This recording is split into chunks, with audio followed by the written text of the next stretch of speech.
Sí, en la península de Ulumilkuts el tiempo había sido seco. En Cupilco era la temporada de lluvias, una temporada muy molesta para viajar en esas tierras calientes en donde casi todo era selva desparramándose.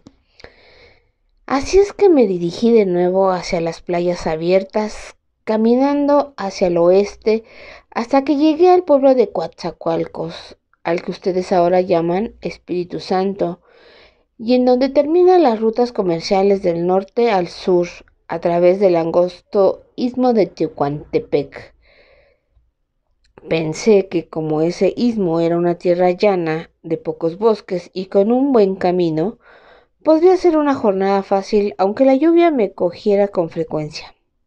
Y también que al otro lado del istmo había una posada hospitalaria en donde estaba mi adorable Gibelé de la gente nube y en donde podía tener un agradable descanso antes de continuar hacia Tenochtitlan. Así es que de Coatzacoalcos me desvié hacia el sur. Algunas veces caminé en compañía de caravanas de pocheca o con mercaderes individuales y pasamos a muchos otros yendo en dirección contraria.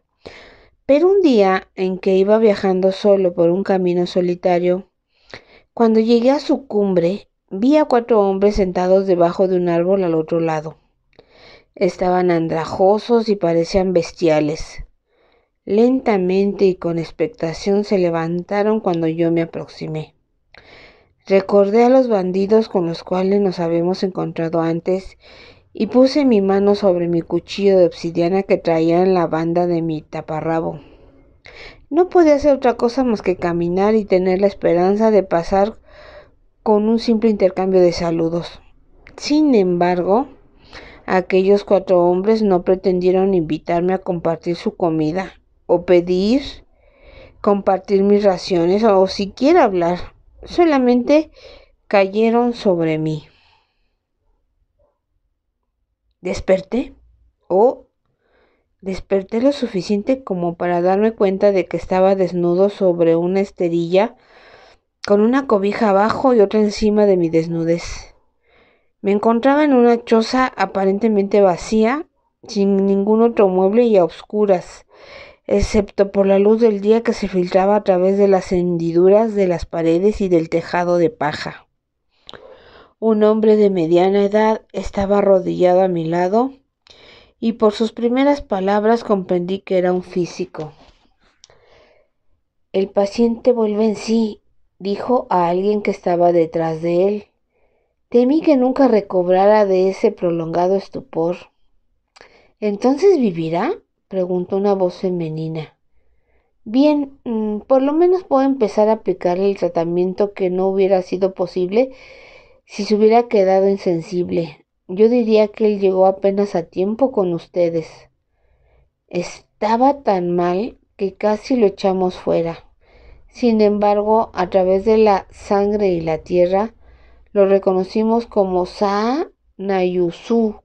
Ese nombre no me sonó muy bien por un momento y de alguna manera yo no podía ni recordar mi nombre, pero tenía la intuición de que era un poco menos melodioso que como lo pronunció cantando esa voz de mujer. Mi cabeza me dolía atrozmente y sentía como si todo su contenido me lo hubieran sacado y en su lugar me hubieran puesto brasas al rojo vivo. Y también me dolía todo el cuerpo. Mi memoria estaba en blanco y no recordaba muchas cosas más, además de mi nombre, pero estaba lo suficientemente consciente como para saber que no me había enfermado o algo por el estilo, sino que de alguna manera había sido golpeado o herido. Deseaba preguntar dónde estaba, cómo había llegado hasta allí y quién me había atendido, pero no pude hablar. El doctor le decía a la mujer que yo no alcanzaba a ver. Quienes hayan sido los ladrones intentaron darle un golpe de muerte. Si no hubiera sido por esa pesada banda que lo protegió, ahora lo estaría. Su cuello se habría roto o su cabeza se habría partido como una calabaza. Sin embargo, el golpe fue un choque muy fuerte para su cerebro. Eso es evidente por la gran hemorragia nasal. Y ahora que sus ojos están abiertos, observé una pupila y una más grande que la otra. Una muchacha se inclinó por el hombro del doctor y me miró. A pesar de la triste condición en que estaba, pude darme cuenta de que su rostro era muy bello y que del pelo negro que lo enmarcaba partía desde su frente un mechón blanco hacia atrás. Tuve la vaga impresión de haberla visto antes y para mi perplejidad, también parecía encontrar algo familiar con el simple hecho de mirar hacia el techo de paja. Sí, sus pupilas no son iguales, dijo la muchacha. ¿Es eso un mal síntoma? Sí, en extremo, dijo el doctor. Una indicación infalible de que algo anda mal dentro de su cabeza. Así es que, además de tratar de fortalecer y nutrir su cuerpo, de curar sus contusiones y magulladuras, debemos tener cuidado de que su cerebro esté libre de todo esfuerzo y excitación. Manténgalo caliente y sin luz. Dele caldo y sus medicinas cada vez que despierte, pero por ningún motivo lo deje sentarse y trate de que no hable. De la manera más tonta, traté de decirle al físico que estaba totalmente incapacitado para hablar. Entonces, de repente la choza se hizo más oscura y yo tuve la desagradable sensación de ir cayendo rápidamente en las tinieblas profundas. Me dijeron más tarde que estuve así por unos días y muchas noches, que mis periodos de conciencia eran solamente esporádicos y breves, y que entre esos periodos yacía en un estupor tan profundo que tenía muy preocupado al doctor. En mis momentos de conciencia, algunas veces solamente recordaba cuando había estado el físico, pero siempre se encontraba allí la muchacha. Siempre estaba dejando caer sobre mis labios con cuidado un caldo sabroso y caliente o una amarga poción, o lavaba con una esponja aquellas partes de mi cuerpo que podía sin cambiarme de posición, o me ponía un ungüento que olía a flores. Su rostro era siempre el mismo, bello, preocupado, sonriendo con ánimo hacia mí. Pero extrañamente, o por lo menos así le parecía a mi mente ofuscada, a veces tenía el mechón blanco y a veces no. Debí de haber estado entre la vida y la muerte, y debí de haber escogido entre presentarme ante los dioses o dejar eso más tarde a mi tonali. Sin embargo, llegó el día en que desperté con mi mente un poco más clara. Miré al techo y me pareció singularmente familiar. Miré a la muchacha que estaba cerca de mí, miré su mechón blanco y me las arreglé para gruñir. «Tecuantepec, ya», dijo ella en náhuatl y luego siguió. «¿Qué ma?», y sonrió. Era una sonrisa cansada después de una vigilia de día y de noche atendiéndome. Traté de preguntar, pero ella me puso un dedo frío sobre mis labios. «No hables. El doctor dijo que no debías hacerlo por un tiempo». Ella hablaba el náhuatl de forma vacilante, aunque mejor de lo que yo recordaba haberlo oído hablar anteriormente en aquella choza. «Cuando estés bien, nos podrás contar todo lo que recuerdes de lo que te sucedió. Ahora yo te contaré lo poco que sabemos». Había estado limpiando un pavo en el patio de la posada una tarde, cuando una persona llegó allí tambaleándose. No venía por donde pasan las rutas comerciales que van del este al oeste, sino que se acercaban por el norte a través de los campos vacíos que están en la ribera del río. Hubiera oído adentro de la posada y atrancado la puerta, si el susto que se llevó la hubiera dejado moverse con más rapidez, y por eso pudo reconocer algo familiar en el hombre desnudo, sucio y cubierto de sangre cuajada que tenía enfrente. A pesar de haber estado casi al borde de la muerte, el instinto de conservación debió de obrar en mí para poder recordar dónde estaba la posada. Mi cara abatida parecía una máscara y mi pecho estaba cubierto de sangre que todavía manaba de mi nariz. Tenía el resto de mi cuerpo lleno de rojos arañazos hechos por espinas, con marcas de contusiones por golpes y las caídas. Las plantas de mis pies desnudos estaban abiertas, incrustadas de polvo y piedrecillas. Pero ella me reconoció como el benefactor de su madre y me ayudó. No me llevaron a la hostelería porque no hubiera podido descansar apaciblemente. Para entonces era un lugar próspero y de continuo movimiento, muy favorecido por los pocheca mexica como yo, que, según me dijo ella, le habían ayudado a mejorar su conocimiento del náhuatl. Por lo tanto, creímos que era mejor tratarte aquí, a nuestra antigua casa, donde podríamos atenderte sin ser molestado por las continuas idas y venidas de los huéspedes. Y después de todo, es tuya. Recuerda que tú la compraste y se la compraste a mi madre. Ella hizo un movimiento para que yo no hablara y continuó. Supimos que te atacaron unos bandidos, pues llegaste desnudo y sin ningún bulto. De pronto me sentí alarmado al recordar algo. Con un esfuerzo ansioso, levanté mi brazo dolorido y lo dejé caer sobre mi pecho mientras mis dedos encontraban el topacio que todavía estaba colgando de su correa y di un gran suspiro de alivio. Aún aquellos ladrones tan rapaces debieron de pensar que era el símbolo de algún dios y supersticiosamente se abstuvieron de robarlo. Sí, solo traías esto puesto, dijo la muchacha al ver mi movimiento. Y esa cosa pesada, que no sé qué es, sacó por debajo de mi esterilla el pesado bultito con sus cordones y la banda que servía para sujetarlo a la frente. Ábrelo, dije, y mi voz sonó ronca después de no haber hablado tanto tiempo. No hables, me repitió, pero me obedeció y cuidadosamente fue desdoblando capa tras capa de tela.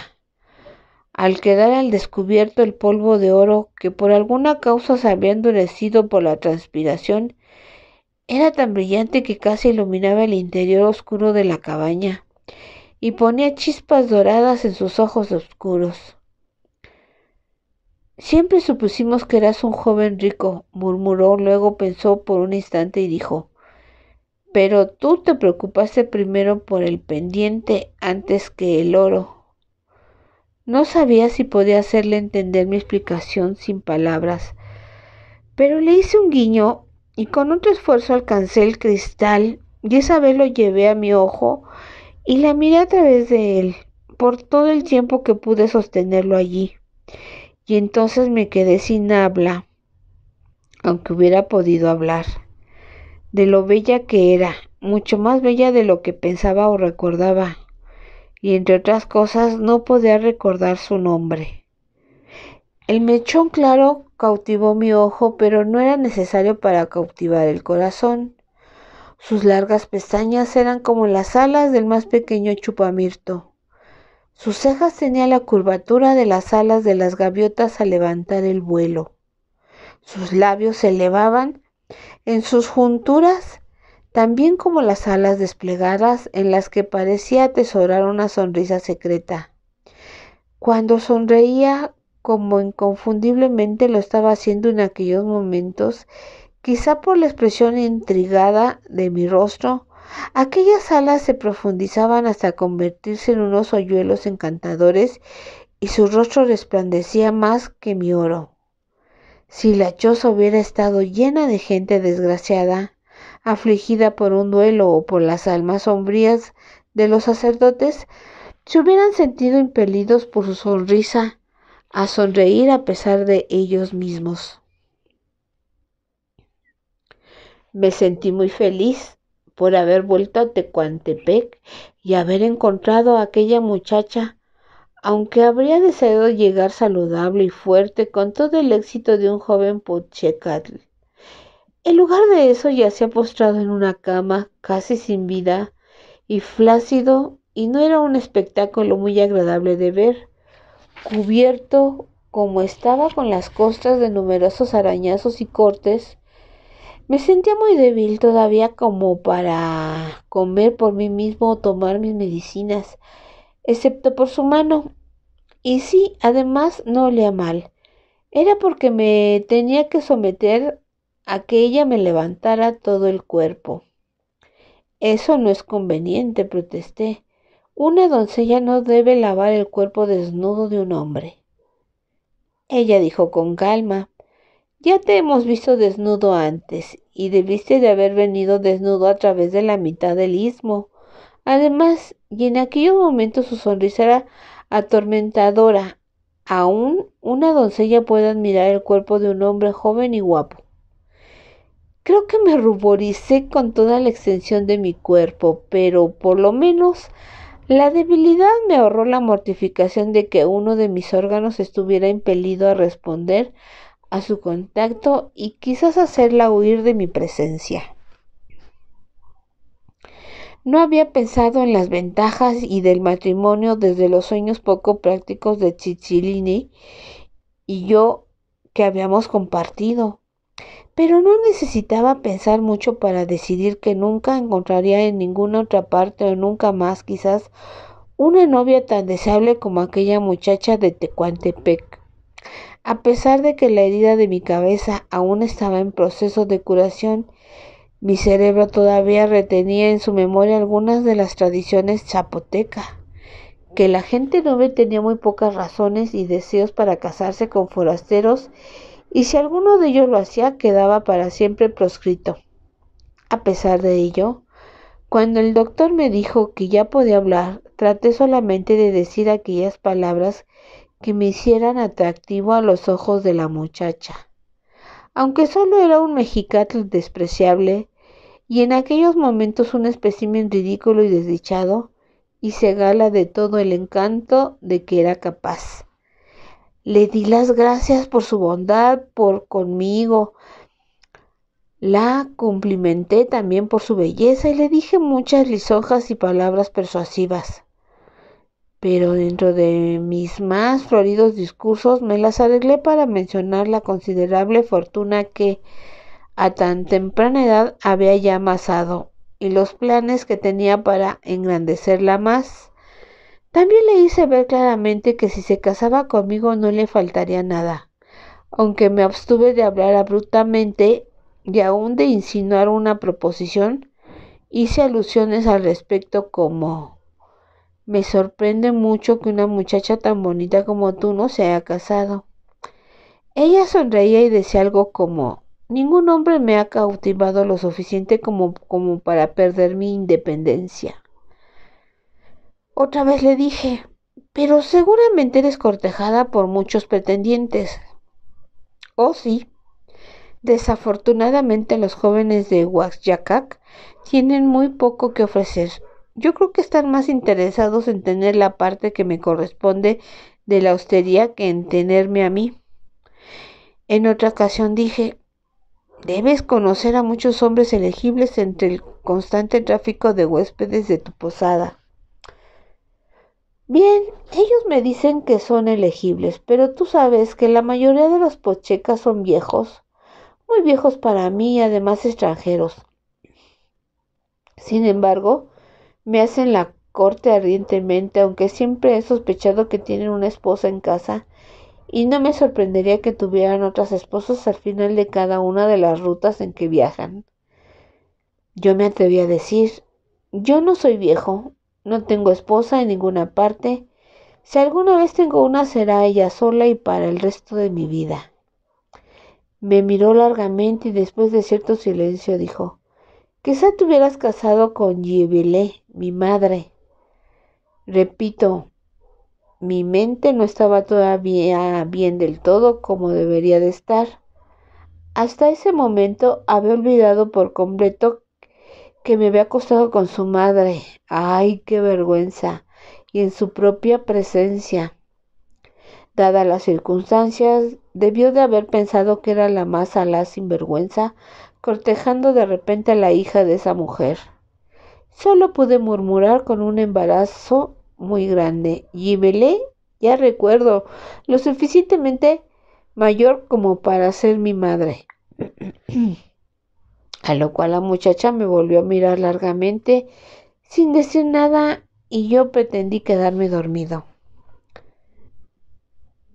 Quiero reiterarles, mis señores escribanos, que mi mente había sido afectada tremendamente por el golpe recibido, y que con verdadero tormento volvía lentamente a su entendimiento. Esa es la única excusa que tengo por los destinos que dije, el peor de todos, el más triste y que me trajo las más largas y últimas consecuencias. Fue el que hice una mañana cuando le dije a la muchacha: me he estado preguntando cómo lo haces y por qué. ¿Cómo hago qué?, preguntó ella mostrando su sonrisa. Algunos días tu pelo tiene ese mechón blanco maravilloso en toda su longitud. Otros, como en este momento, no lo tienes. Involuntariamente, con un gesto femenino de sorpresa, pasó su mano a través de su rostro, que por primera vez vi desanimarse, y por primera vez también aquellos rincones de su boca como alas levantadas decayeron. Se quedó parada y nos quedamos mirándonos el uno al otro por un buen rato. Estoy seguro de que la expresión de mi rostro era la de un sinvergüenza. ¿Cuál era la emoción que ella sentía? No puedo decirlo, pero cuando por fin habló, había un ligero temblor en su voz. Yo soy Vieux Ribé, dijo ella, e hizo una pausa como si estuviera esperando que yo hiciera algún comentario. En tu lenguaje quiere decir luna que espera. E hizo otra pausa y yo le dije de todo corazón: es un nombre muy bello y te queda a la perfección. Evidentemente estaba esperando oír otra cosa, pues me dijo gracias, pero lo dijo mitad enojada y mitad dolida. Es mi hermana menor, Xingyang, la que tiene un mechón blanco en su pelo. No me había dado cuenta estúpidamente de que eran dos muchachas igualmente bellas las que me atendían en días alternados. Había caído apasionadamente enamorado de lo que, en mi confusión, había tomado por una sola y bella doncella. Y había sido capaz de eso solamente porque de la manera más tonta había olvidado que una vez por lo menos estuve un poco enamorado de su madre, de la madre de ambas. Si me hubiera quedado más tiempo en Tecuantepec en la primera visita, esa intimidad hubiera culminado en haber llegado a ser el padrastro de las muchachas. Lo más espantoso de todo fue que durante esos días de mi lenta convalecencia había estado indiscriminadamente, simultáneamente y con imparcial ardor, cortejando a ambas, a ellas que hubieran podido ser mis hijastras. Deseé morir, deseé haber muerto en los cereales del istmo, deseé no haber salido nunca del estupor en que había estado por tanto tiempo, pero lo único que pude hacer fue esquivar su mirada y no decir nada más. Vieux Ribé hizo lo mismo. Siguió atendiendo a mis necesidades tan apta y tiernamente como siempre, pero conservaba su rostro alejado del mío, y cuando no tenía otra cosa que hacer por mí, se iba sin ninguna ceremonia. En sus siguientes visitas durante aquel día, trayendo comida o medicinas, permaneció silenciosa y reservada. El siguiente día le correspondía a la hermana menor, la del mechón blanco, y yo la saludé con un buenos días, Xianaya, y sin hacer ninguna mención acerca de mi indiscreción del día anterior, pues tenía la esperanza de poder pretender que había estado bromeando y que siempre había notado la diferencia entre las dos muchachas. Pero como era lógico, ella y Vieux Ribé desde un principio debían haber discutido la situación, así es que a pesar de mis brillantes esperanzas, No le engañé más de lo que ustedes esperaban. Me miró de reojo largamente mientras yo parloteaba, aunque su expresión parecía ser más divertida que enojada o resentida. Quizás haya sido la forma en que las muchachas acostumbraban a mirar, como atesorando una secreta sonrisa. Con verdadera pena tengo que comunicarles que todavía no acababa de cometer desatinos o de quedar desolado por las nuevas revelaciones. De pronto se me ocurrió preguntar, ¿es que tu madre atiende todo el tiempo la posada para que vosotras tengáis que cuidarme? Yo pensé que Gibelé podría disponer de un momento para venir a... Nuestra madre murió, me interrumpió y por un momento su rostro se nubló. ¿Qué? Exclamé. ¿Cuándo? ¿Cómo? Hace más de medio año, en esta casa, ya que no podía pasar su confinamiento en la hostería entre los huéspedes. ¿Confinamiento? Mientras esperaba la llegada de su bebé. Si no hubiera estado acostado me hubiera caído, dije débilmente. ¿Tuvo un bebé? Cianaya me miró con cierta preocupación.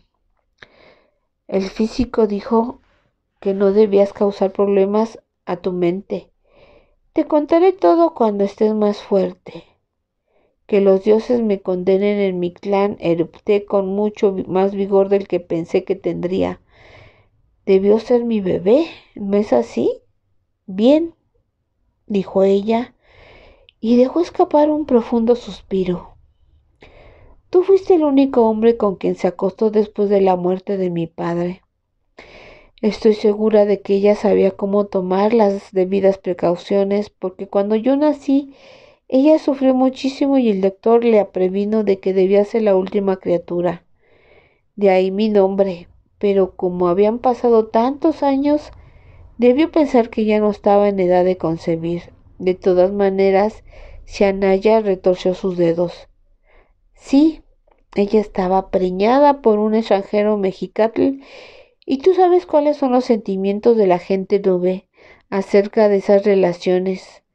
No hubiera pedido ser atendida por un físico de los Benzaá. Entonces, ¿ella murió por negligencia? Demandé. ¿Solamente porque la testaruda de su gente rehusó asistirla? No lo sé. Quizás hubieran rehusado, pero ella no les preguntó. Había un joven viajero mexicano en la posada que había estado por un mes o más. Él fue muy solícito con ella por su condición y se ganó su confianza hasta que ella le contó todas las circunstancias y él la comprendió tan de buen corazón como ninguna otra mujer lo hubiera hecho. Él dijo que había estudiado en un Caquelmac escuela y que ahí había recibido clases rudimentarias en el arte de la medicina. Así que cuando le llegara su tiempo, él estaría aquí para ayudarla. ¿Ayudarla? ¿Cómo si ella murió? Dije maldiciendo silenciosamente al entremetido. Sin Yaya se encogió de hombros con resignación. Ella había sido prevenida del peligro. Fue un parto muy difícil y que llevó mucho tiempo. Tuvo una gran hemorragia. Y mientras el hombre trataba de contenerla, el bebé se estranguló con el cordón umbilical. Los dos murieron, sollocé. Lo siento. Tú insistes en saber, pero que no vaya a provocarte una recaída. Que me condenen mi clan, maldije otra vez. ¿El bebé qué fue? ¿Un niño? Ella pensaba si hubieran vivido. Ella decía que lo iba a llamar Sanasayu, como tú. Pero por supuesto no hubo ceremonia de nombre. Un niño, mi hijo, dije rechinando los dientes. Por favor, Saa, trata de tener calma, dijo ella utilizando mi nombre por primera vez. Con agradable familiaridad y añadió compasivamente. No hay a nadie a quien culpar. No creo que Ninguno de nuestros doctores lo hubiera hecho mejor de como lo hizo ese extranjero bondadoso. Como ya te dije, tuvo una gran hemorragia. Nosotros limpiamos la casa, pero todavía quedan algunos rastros indelebles. ¿Ves? Levantó la cortina que cubría la puerta dejando pasar un rayo de luz y me enseñó en el marco de la puerta la mancha rojiza que dejó el hombre al estampar allí su firma, la huella sangrienta de su mano. No sufrí una recaída. Continué mejorando. Mi cerebro gradualmente se fue despojando de sus telarañas y mi cuerpo recobró su fuerza y su peso. Biurribe y Xianya continuaron cuidándome alternativamente y ninguna de ellas dio lugar a ningún avance amoroso de mi parte y por supuesto tuve mucho cuidado de no mencionarles nada más que pudiera tomarse por un cortejo. En verdad me maravillaba de su tolerancia para atenderme en todo y prodigarme tantos cuidados, considerando que fui la causa primordial de la muerte de su madre. En cuanto a mis sueños, la esperanza de ganarme la voluntad de alguna de las muchachas y casarme con ella, aunque sincera y perversamente amaba a las dos por igual, estaba fuera de todo pensamiento. La posibilidad de que ellas alguna vez hubiesen sido mis hijastras fue solo una especulación. Sin embargo, el que yo había engendrado a su medio hermano de tan corta vida era un hecho inalterable. Llegó el día en que me sentí lo suficientemente bien como para seguir mi camino. El doctor me examinó y dijo que mis pupilas estaban normales otra vez, pero insistió en que diera un poco de tiempo a mis ojos para que estos se fueran acostumbrando poco a poco a la plena luz del día. Y así lo hice yendo afuera de la puerta primero y luego más lejos cada día. Biurribe sugirió que estaría más cómodo si pasaba ese tiempo de convalecencia en la posada, ya que había una habitación vacía en aquel momento. Así es que accedí y sin yaya me trajo algunas ropas de su difunto padre. Por primera vez, en no sé cuántos días me puse un manto y un taparrabo otra vez. Las sandalias que me prestaron eran demasiado pequeñas para mí. Así es que le di a Xianya un poquito de polvo de oro y fue corriendo al mercado a comprarme un par de mi talla. Después, con pasos vacilantes, pues no estaba tan fuerte como había pensado, dejé aquella choza para siempre. No era difícil de ver que la posada se había convertido en un lugar favorito para los pocheca y otros viajeros. Cualquier hombre con buen sentido y buena vista se sentiría complacido en pernoctar allí, solo por tener el privilegio de estar cerca de las bellas y casi gemelas anfitrionas. Sin embargo, la hostería también ofrecía habitaciones limpias y cómodas, alimentos de buena calidad y sirvientes atentos y corteses. Las muchachas habían hecho esas mejoras deliberadamente, pero sin calcularlo conscientemente también habían saturado el aire de todo el establecimiento con sus sonrisas y su buen humor. Con suficientes sirvientes para hacer las faenas pesadas y el fregado, las muchachas tenían solo que supervisar. Así es que siempre andaban vestidas de la mejor manera y para realzar el doble impacto de sus bellezas, se vestían como gemelas siempre igual. Aunque al principio me resentí de la forma en que los huéspedes masculinos las miraban y de cómo bromeaban con ellas, después me sentí agradecido de que estuvieran tan ocupadas en enamorarlas, ya que no se dieron cuenta, como yo lo hice un día, de algo mucho más sorprendente acerca de la ropa de las muchachas. ¿En dónde conseguisteis esas blusas?, pregunté a las hermanas sin que me oyeran los otros viajeros y mercaderes. En el mercado, dijo Biurribe, pero eran todas blancas cuando las compramos. Nosotras las decoramos. La decoración consistía en un diseño que bordeaba el escote cuadrado de las blusas y el borde del dobladillo. Era de lo que nosotros llamamos diseño de cerámica, del que he escuchado para decir algunos de sus arquitectos españoles con cierta sorpresa al verlo. El diseño de las grecas griegas, aunque no sé qué es una greca griega. Y esa decoración no estaba bordada, sino pintada en color, y el color era de un púrpura vivo y profundo. Yo pregunté, ¿dónde conseguiste ese colorante? Ah, esto, dijo Xian Yaya. Es bonito, ¿verdad? Entre los efectos de mi madre encontramos un pequeño recipiente de cuero que tenía un colorante de este color. Mi padre se lo dio poco antes de que él desapareciera. Como solo había lo suficiente para teñir estas dos blusas, no pudimos pensar qué otro uso darle. Luego me dijo vacilante y casi con desazón, ¿tú crees que hicimos mal, Sa, al apropiárnoslo para una frivolidad? Dije, de ninguna manera. Todas las cosas bellas deberían estar reservadas solamente a las personas bellas. Pero díganme, ¿habéis lavado ya esas blusas?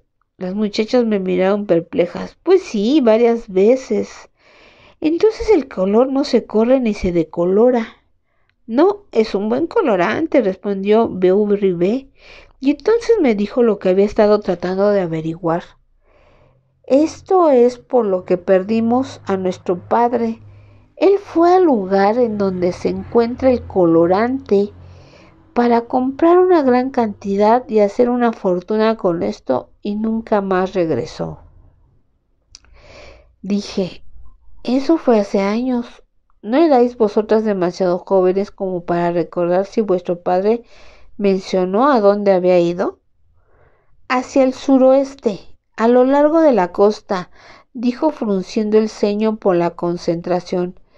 Él habló de un lugar salvaje, con grandes rocas en donde el océano ruge y se estrella, en donde vive una tribu ermitaña que se llama los desconocidos, agregó Sin Yaya. Oh, también mencionó, ¿recuerdas a Biu? Dijo algo acerca de caracoles. Nos prometió traernos conchas pulidas para hacernos un collar. Tratando de no parecer demasiado ansioso, pregunté, ¿podría alguna de vosotras guiarme cerca del lugar en donde creéis que él fue? Cualquiera puede, dijo la hermana mayor, haciendo un gesto vago hacia el oeste. La única costa con rocas en estas partes es allá. Pero el lugar exacto del colorante debe ser un secreto bien guardado. Nadie más lo ha encontrado desde que vuestro padre fue a buscarlo. Una de vosotras podría recordar, mientras vamos hacia allá, algunas otras alusiones que haya dejado caer. Es posible, dijo la más joven, pero tenemos que encargarnos de la hostería. Por mucho tiempo, mientras me estuviste atendiendo, se turnaron en las hosteleras. Seguro que alguna de vosotras podría tomarse unas vacaciones. Ellas se miraron mutuamente con incertidumbre y yo persistí. ¿Están persiguiendo el sueño de vuestro padre? Él no fue un tonto. Ahí hay una fortuna en colorante púrpura. Alcancé una maceta cerca de allí, corté la planta, 2 pajitas, una corta y una larga, y la sostuve en mi puño de tal manera que sobresaliera al mismo nivel. Escojan una. La que tome la pajita corta se gana unas vacaciones y una fortuna que los 3 podemos compartir. Las muchachas vacilaron solo un momento. Luego estiraron sus manos y escogieron. Y de eso hace más o menos 40 años, mis señores. Y hasta este día no puedo decirles quién de los 3 ganó o perdió al escoger. Lo único que puedo decirles es que Sin Yaya tomó la más corta. Y así como un eje pequeño y trivial da vueltas, nuestras vidas dieron vuelta en ese instante.